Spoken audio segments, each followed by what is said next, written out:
بھائیوں، ہم جس دور سے گزر رہے ہیں، موجودہ دور میں اور دنیا میں اور ساری دنیا میں بسنے والے انسانوں کے ذہن و دماغ میں ایک عجیب اضطراب اور بے چینی کی کیفیت ہے۔ کہیں جنگ کے شعلے بھڑک رہے ہیں اور کہیں طاقت کے نشے میں بدمست لوگ کمزوروں پر ظلم کرنا اپنا حق سمجھ رہے ہیں۔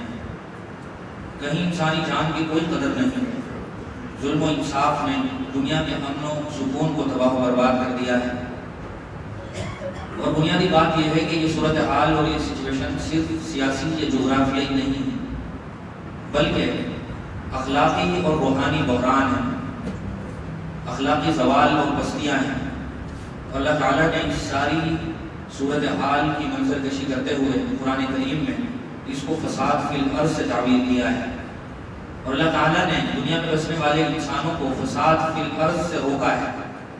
اللہ تعالیٰ فرماتے ہیں وَلَا تُفْسِدُوا فِي الْأَرْضِ بَعْدَ إِصْلَاحِهَا، کہ تم زمین میں سدھار کے بعد، اصلاح ہو جانے کے بعد فساد مت پھیلاؤ، بگاڑ مت پیدا کرو۔ اللہ تعالیٰ نے قرآن کریم میں یہ بیان فرمایا ہے۔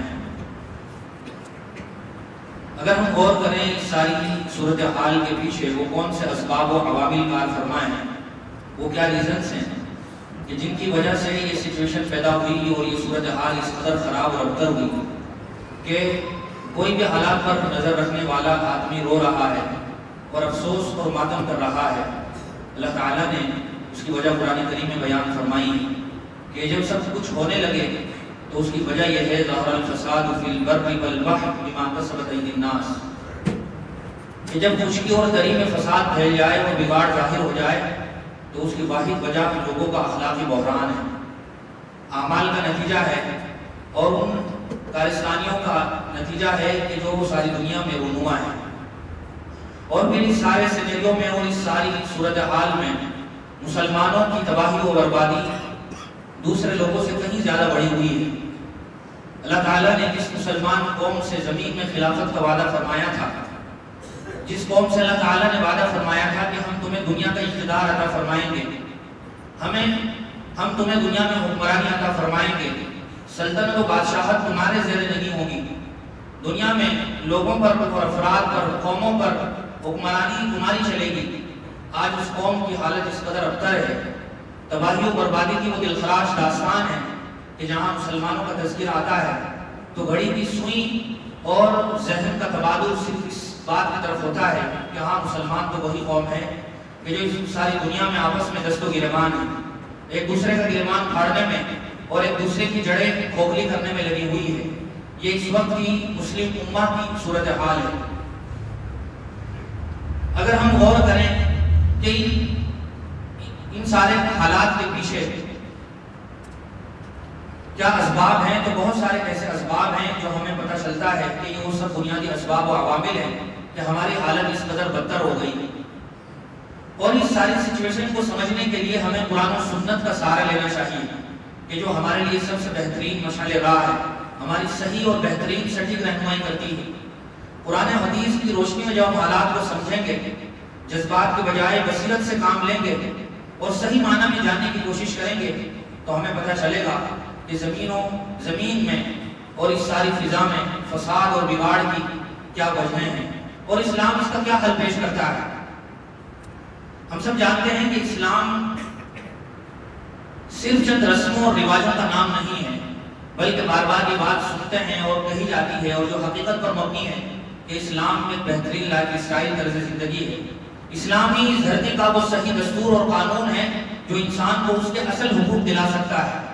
اسلام ہی وہ عظیم دین ہے کہ جس کے نتیجے میں اس ساری دنیا میں امن و امان اور چین قائم ہو سکتا ہے اور آپس میں لوگ ایک دوسرے کے احترام کرنے والے بن سکتے ہیں۔ اللہ تعالیٰ نے قرآن کریم میں جگہ جگہ اس طرف ہمیں متوجہ فرمایا ہے۔ ہر جمعہ کو دوسرے خطبے میں ایک آیت پڑھی جاتی ہے، ان اللہ یأمر بالعدل والإحسان وإیتاء ذی القربى وینہی عن الفحشاء والمنکر۔ اللہ تعالیٰ سب سے پہلے ارشاد فرماتے ہیں یأمر بالعدل والإحسان، کہ ہم تمہیں انصاف کے قائم کرنے کا اور احسان کے برقرار رکھنے کا حکم دیتے ہیں۔ اگر صحیح معنی میں دوسروں کے بجائے خود اسلامی ملکوں میں بھی عدل و انصاف کا قیام ہوتا تو یہ صورتحال ہرگز نہ ہوتی جس کو آج ہم اپنی سر کی نگاہوں سے دیکھ رہے ہیں۔ ہم نے پچھلی قوموں میں جو ظالم گزرے ہیں، جن کے نام ہم ہسٹری اور تاریخ میں پڑھتے ہیں، ان کو ہم نے قریب سے نہیں دیکھا، اپنی زندگی میں نہیں دیکھا۔ مختلف لوگوں کے نام لیے جا سکتے ہیں اس 1400 سالہ زندگی میں۔ صرف چند نام جو مشہور ہیں، حجاج کا نام بہت مشہور ہے کہ جس نے ظلم و ستم کی وہ داستانیں رقم کی کہ آج کی انسانیت بھی اس کے سامنے شرمسار ہے۔ اسی طرح چنگیز خان کی مستقل ایک داستان ہے۔ ہلاکو خان نے بغداد جیسے خوبصورت ہنستے بستے کھیلتے شہر کو جس قدر برے طریقے سے تخت و تاراج کیا تھا، آج تک بغداد بس نہیں سکا ہے سیمانہ میں۔ اسی طرح موجودہ ابھی ماضی قریب میں ہٹلر کے خونی معرکوں کی بہت ساری داستانیں ہیں۔ مسولینی کا نام بہت مشہور ہے اور موجودہ دنیا میں تو ہم دیکھ ہی رہے ہیں کہ ظلم و ستم کا وہ ننگا ناچ ہے کہ اس کو تو کوئی نہیں جھٹلا سکتا ہے۔ ہر لمحے ہر سیکنڈ کی خبریں اسکرین پر ہمیں نظر آ رہی ہیں۔ بطور خاص قرآن کریم نے اس مضمون کو بھی بہت اچھے طریقے سے بیان فرمایا ہے۔ اللہ تعالیٰ فرماتے ہیں وَإِذَا قِيلَ لَهُمْ لَا تُفْسِدُوا فِي الْأَرْضِ قَالُوا إِنَّمَا نَحْنُ مُصْلِحُونَ، کہ جب ان لوگوں سے کہا جاتا ہے کہ تم زمین میں فساد مت پھیلاؤ، اِذَا قِيلَ لَهُمْ لَا تُفْسِدُوا فِي الْأَرْضِ، تو کہتے ہیں کہ ہم تو اس زمین کے سماج سدھارک ہیں، ہم تو اس ساری سوسائٹی کے ریفارمر ہیں۔ وہ اپنے اوپر اتنا خوبصورت لیبل چسپاں کر کے دنیا والوں کو بیوقوف بناتے ہیں کہ دنیا ان کی حقیقت سے آگاہ ہو گئی ہے۔ بہت لمبے عرصے تک جنہوں نے ساری دنیا کو یہ گیان دیا اور یہ پاٹ پڑھایا کہ ہم ہیومن رائٹس کے سب سے بڑے چیمپئن ہیں، ہم انسانیت کے سب سے بڑے غمخوار ہیں، آج دنیا ان کے چہروں کو دیکھ کر ان پر تھوک رہی ہے۔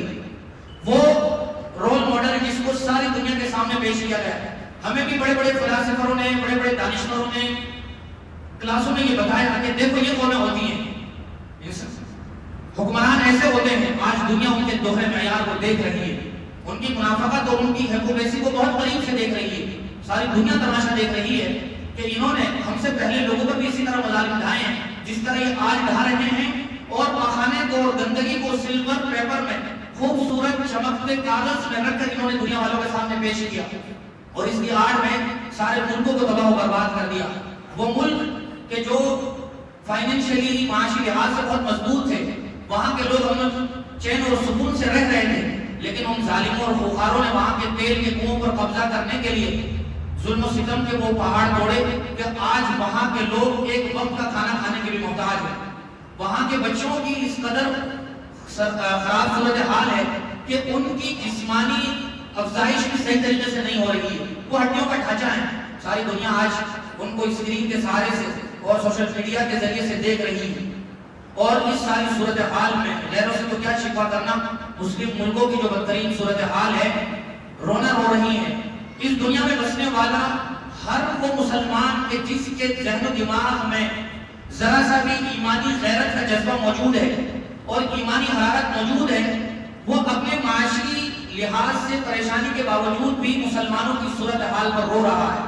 اور یہ نتیجہ ہے اس بات کا کہ جس کو اللہ تعالیٰ نے قرآن کریم میں اور حضور نے اپنے حدیث میں بیان فرمایا ہے کہ اللہ تعالیٰ نے مسلمانوں کو ایک جسم کے مانند بنایا ہے۔ اگر جسم کا ایک عضو پریشان ہو جائے تو سارا جسم بے قرار ہو جاتا ہے۔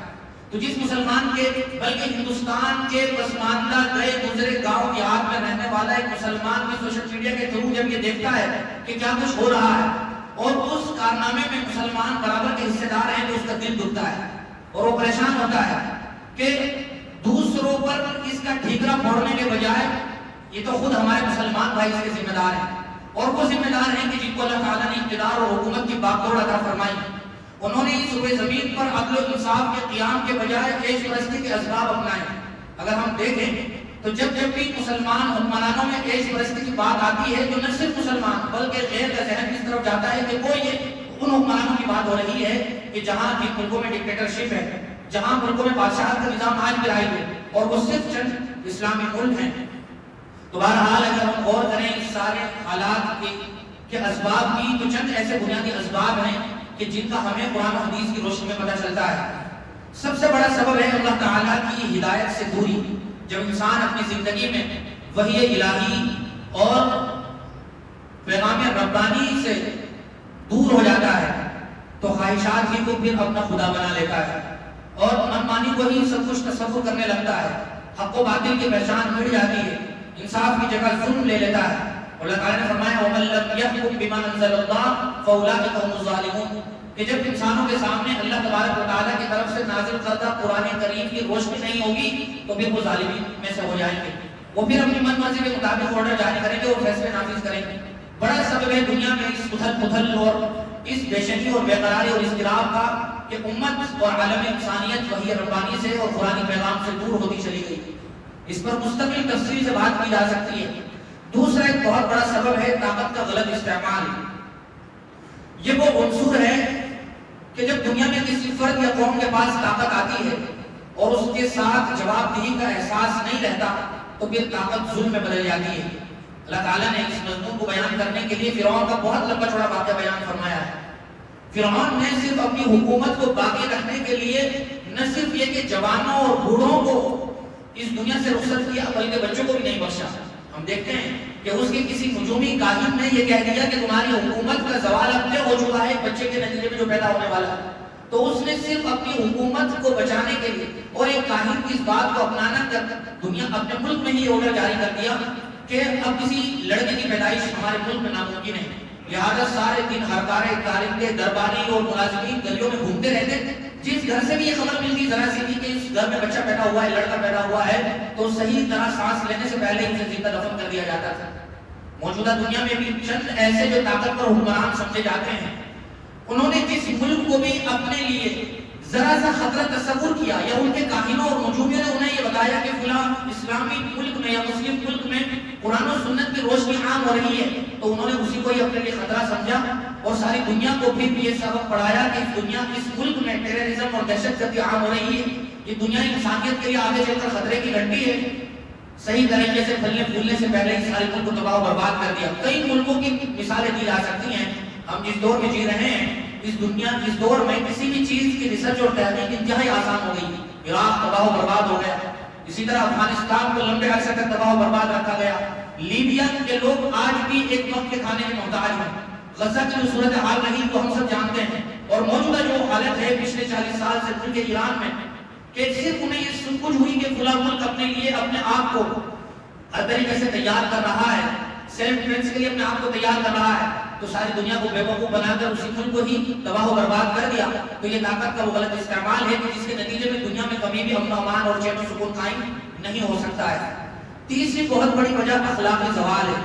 جب دنیا سے سچائی، امانت، عدل و انصاف جیسی اقدار کمزور ہو جائیں تو معاشرے میں پھر بد اعتمادی، ناانصافی اور انتشار پیدا ہو جاتا ہے۔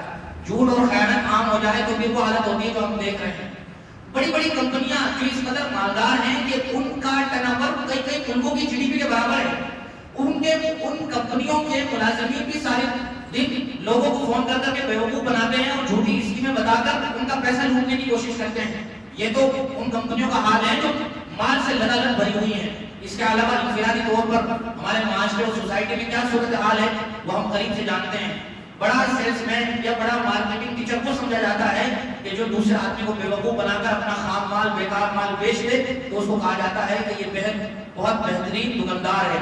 یہ اخلاقی زوال کی انتہا ہے۔ اس کے علاوہ ایک بہت بڑا سبب اتحاد و اتفاق کا فقدان ہے، اتحاد و اتفاق کا ختم ہو جانا ہے۔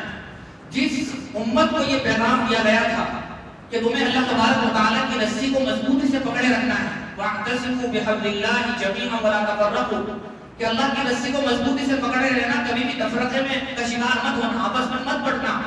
اسی طرح اللہ تعالیٰ نے جس قوم کو کہا تھا کہ تم جس میں واحد کی طرح ہو، المؤمن للمؤمن کالبنیان یشد بعضہ بعضا، اللہ کے رسول صلی اللہ علیہ وسلم نے جس قوم میں اتحاد و اتفاق کا بیج بویا تھا، اس امت کا حال یہ ہے کہ وہ 72 نہیں 100 سے زائد ٹولیوں میں بٹی ہوئی ہے۔ ہر گلی اور محلے میں کئی فرقے ہیں جو آپس میں ایک دوسرے کے پیچھے نماز پڑھنے کو تیار نہیں، اور صرف اعمال نہیں، عقائد کا وہ بگاڑ ہے کہ ہم نے قرآن و سنت کو چھوڑ کر خود اپنی طرف سے شریعت گھڑی اور مستقل فرقے بنتے چلے گئے، اور نتیجہ یہ ہوا کہ ہم مسلمانوں میں اختلاف اور انتشار اس حد تک پہنچا کہ یہ بات نہ صرف انفرادی طور پر عام مسلمانوں میں نہیں بلکہ پورے ملک اس کا شکار ہو گئے۔ شیعہ سنی کی سال ہر سال کی جنگ نے مسلم ملکوں کو اندر سے اس قدر کھوکھلا کر دیا ہے کہ وہ اپنے دشمن کو کسی بھی طریقے سے جواب دینے کی پوزیشن میں نہیں ہے۔